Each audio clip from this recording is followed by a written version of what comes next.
नमस्कार, मी जितेंद्र शिंगाडे आणि पुढारी न्यूजच्या एक्सप्लेनरमध्ये तुमचं स्वागत आहे। लोकसभा निवडणुकीचा बिगुल वाजलेला आहे आणि 19 एप्रिलला पहिल्या टप्प्यासाठी मतदान पार पडतंय। पहिल्या टप्प्यासाठी जे मतदान पार पडतंय त्यामध्ये महाराष्ट्रातील 5 लोकसभा मतदारसंघाचा समावेश आहे। हे 5ही लोकसभा मतदारसंघ पूर्व विदर्भातील आहेत। या लोकसभा मतदारसंघामध्ये समावेश आहे ते जिल्हे म्हणजे नागपूर, रामटेक, भंडारा गोंदिया, गडचिरोली आणि चंद्रपूर हे लोकसभा मतदारसंघ आहेत। त्यापैकी रामटेक आणि नागपूर हे जिल्हे नसले तरीही लोकसभा मतदारसंघ आहेत, वेगवेगळे मतदारसंघ आहेत। नागपूर हा शहरी लोकसभा मतदारसंघ आहे, तर नागपूरच्या भोवताल असलेला चारही बाजूने घेरून असलेला ग्रामीण मतदारसंघ हा म्हणजे रामटेक या लोकसभा मतदारसंघाने ओळखला जातो। त्याचबरोबर भंडारा गोंदिया हा देखील भलेही हे 2 जिल्हे असले तरी हा एकच लोकसभा मतदारसंघ म्हणून गणला जातो। त्यामुळे पहिल्या टप्प्यातील ज्या निवडणुका आहेत आणि त्यासाठी जे 19 एप्रिलला मतदान होणार आहे त्यासाठी हे 5 लोकसभा मतदारसंघ पहिल्या टप्प्यामध्ये आहेत। यात पहिल्या टप्प्यामध्ये टाकण्याचं एक कारणही असतं, कारण निवडणूक आयोग दरवर्षी जेव्हा निवडणुका जाहीर करतं त्यावेळेस विदर्भातील बहुतेक जिल्ह्यांचा समावेश हा पहिल्या टप्प्यामध्ये असतो। त्याला कारण असतं ते म्हणजे विदर्भातील ऊन हे विदर्भात मोठ्या प्रमाणात तापतं। प्रचंड उन्हाचा त्रास इथे असतो लोकांना। 40-42 डिग्रीपेक्षा जास्त असतं आणि एप्रिल मध्याच्या नंतर मे मध्ये हे तापमान जवळपास 45 डिग्रीवर किंवा त्याच्याही वर गेल्याचं यापूर्वी नोंद झालेली आहे। म्हणून हे जे मतदारसंघ आहेत हे पहिल्या किंवा दुसऱ्या टप्प्यामध्येच या मतदारसंघांची निवडणूक आटोपण्यात येते। त्यापैकी हे पहिले 5 पूर्व विदर्भातील हे मतदारसंघ आहेत। आता या पूर्व विदर्भातील जे मतदारसंघ आहेत ते नेमके कोणते आहेत आणि त्यातील प्रमुख लढती कोणत्या आहेत त्याविषयी आपण पाहूया। पहिला आपण नागपूरपासून सुरू करूया। नागपूर हा कधी काळी काँग्रेसचा बालेकिल्ला राहिलेला होता। सतत इथे काँग्रेसचे खासदार आहेत विलास मुत्तेमवार, हे गेली 5 टर्म यापूर्वी निवडून आलेले होते। मात्र 2014 मध्ये मोदींच्या लाटेमध्ये हा काँग्रेसकडनं मतदारसंघ भाजपने हिसकावून घेतला आणि भाजपचे नितीन गडकरी हे इथून मोठ्या फरकाने विजयी झाले।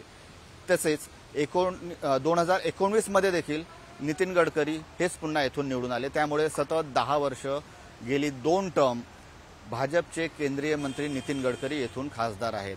यंदाची जी निवडणूक आहे त्याचं वैशिष्ट्य आपण पाहूया नागपूर लोकसभेसाठी की इथून आता काँग्रेसने उमेदवारी दिलेली आहे ते आमदार विकास ठाकरे यांनी। विकास ठाकरे हे नागपूरचे शहराध्यक्ष देखील आहेत काँग्रेसचे।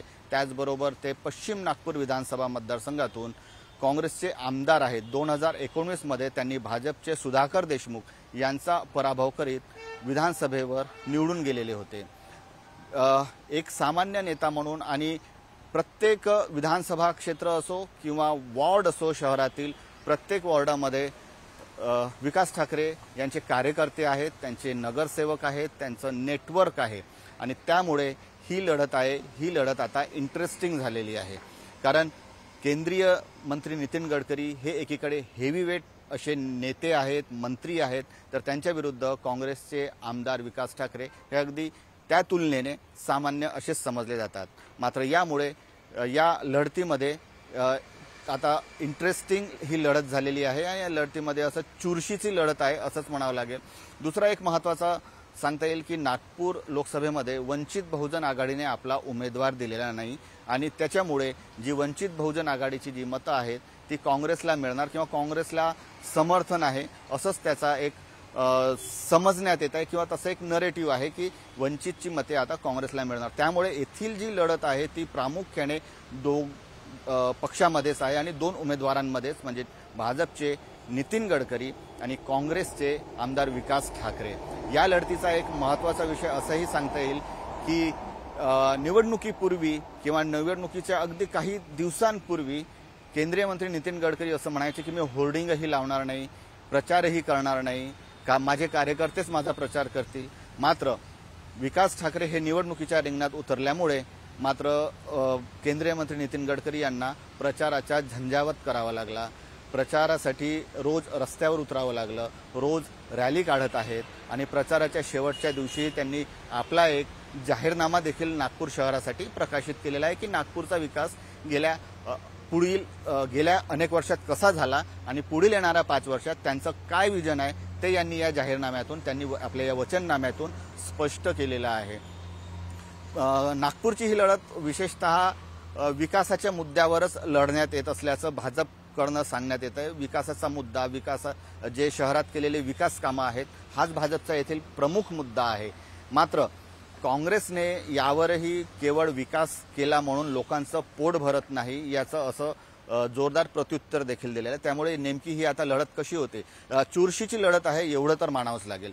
दुसरा एक मतदारसंघ आहे तो म्हणजे रामटेक. रामटेक हा अनुसूचित जातीसाठी राखीव असा हा मतदारसंघ आहे आणि या मतदारसंघात या लोकसभा निवडणुकीत बरंच काही इंटरेस्टिंग गोष्टी अशा घडलेल्या आहेत. हा मतदारसंघ म्हणजे नागपूर शहर मध्यात पकडलं तर संपूर्ण आजूबाजूचे जे पूर्ण तालुके आहेत, 1200च्या वर जी गावं आहेत, 12 तालुके आणि 6 मतदारसंघ, विधानसभा मतदारसंघ या लोकसभा मतदारसंघामध्ये येतात आणि त्यामध्ये हा रामटेक असा हा लोकसभा मतदारसंघ तयार झालेला आहे.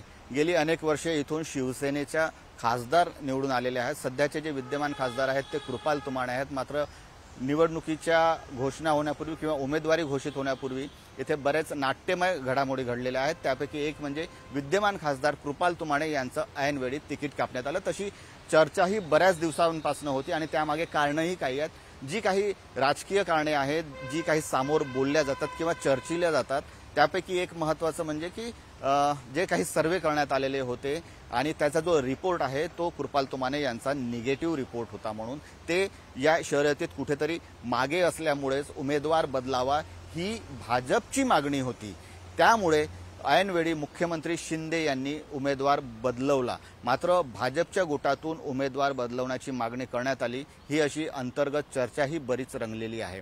त्यामुळे उमरेडचे काँग्रेसचे आमदार आहेत राजू पारवे यांना फोडून शिंदेंच्या शिवसेनेत प्रवेश करवला गेला आणि त्यांना ऐनवेळी उमेदवारी देण्यात आली.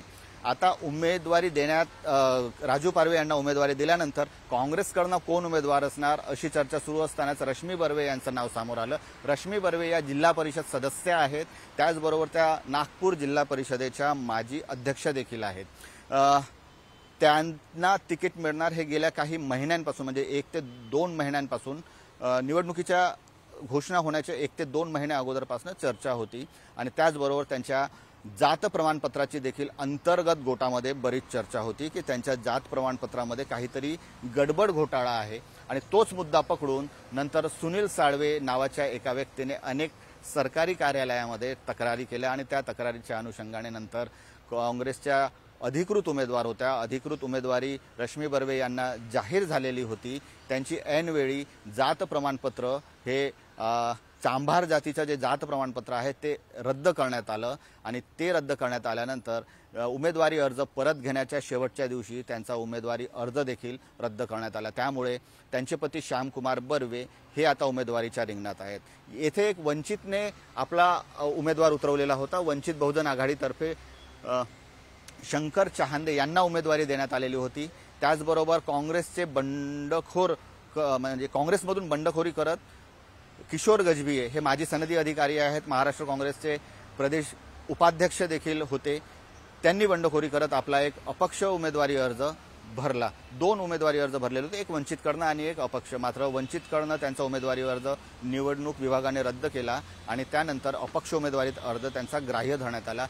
2 ते 3 दिवसानंतर वंचित बहुजन आघाडीतर्फे नाट्यमय घडामोडी घडल्या आणि त्यानंतर शंकर चहांदे यांनी आपलं समर्थन, म्हणजे वंचित बहुजन आघाडीचे समर्थन हे अपक्ष असलेल्या किशोर गजभिये यांना देण्यात असल्याचं जाहीर केलं आणि वंचित बहुजन आघाडीनेही तसंच पत्र जारी केलं. त्यामुळे आता येथील जी लढत आहे ती तिहेरी लढत आहे. पहिले म्हणजे राजू पारवे शिवसेनेचे उमेदवार आहेत, शिंदेंच्या शिवसेनेचे उमेदवार आहेत. दुसरे श्यामकुमार बर्वे हे काँग्रेसचे उमेदवार आहेत आणि तिसरे किशोर गजभिये हे वंचित समर्थित उमेदवार आहेत.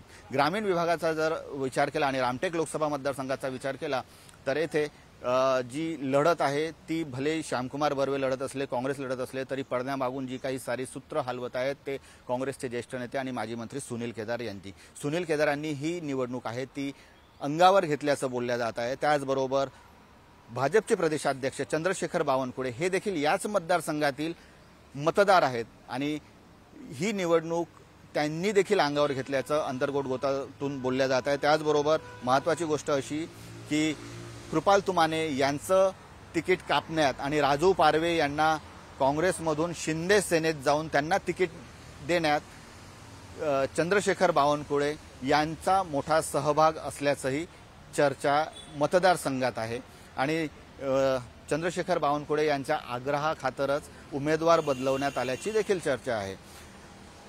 आता वळूया तिसऱ्या मतदारसंघाकडे, तो म्हणजे चंद्रपूर।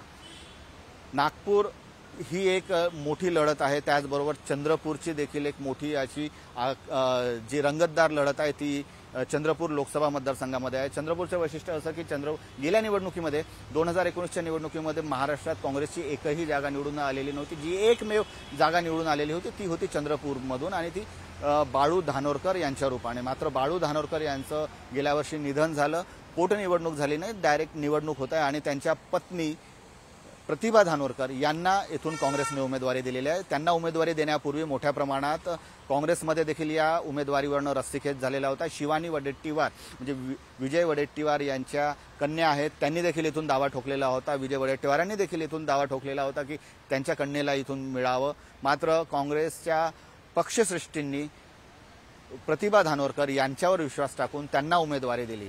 मंत्री सुधीर मुनगंटीवार इथून लढणार हे गेल्या अनेक दिवसांपासून चर्चेत होतं, मात्र सुधीर मुनगंटीवारांनी त्याबाबत कधीही सांगितलेलं नाही। ते म्हणाले की मला राज्यातच राहू द्या, निवडणुकीची उमेदवारी घोषित झाल्यानंतरही मी किती अनिच्छुक आहे, मी उत्सुक नाही दिल्लीत जाण्यात, हे त्यांनी जाहीरपणे बोलून दाखवलेलं होतं आणि तरीही त्यांना पक्षश्रेष्ठींनी उमेदवारी दिली। आता निवडणूक हे दोन म्हणजे तिथे चंद्रपूरमध्ये दोनच पक्षामध्ये महत्त्वाची ही लढत आपल्याला दिसून येते। एक म्हणजे भाजपचे सुधीर मुनगंटीवार आणि काँग्रेसच्या प्रतिभा धानोरकर, येथेही ही चुरशीची लढत आहे।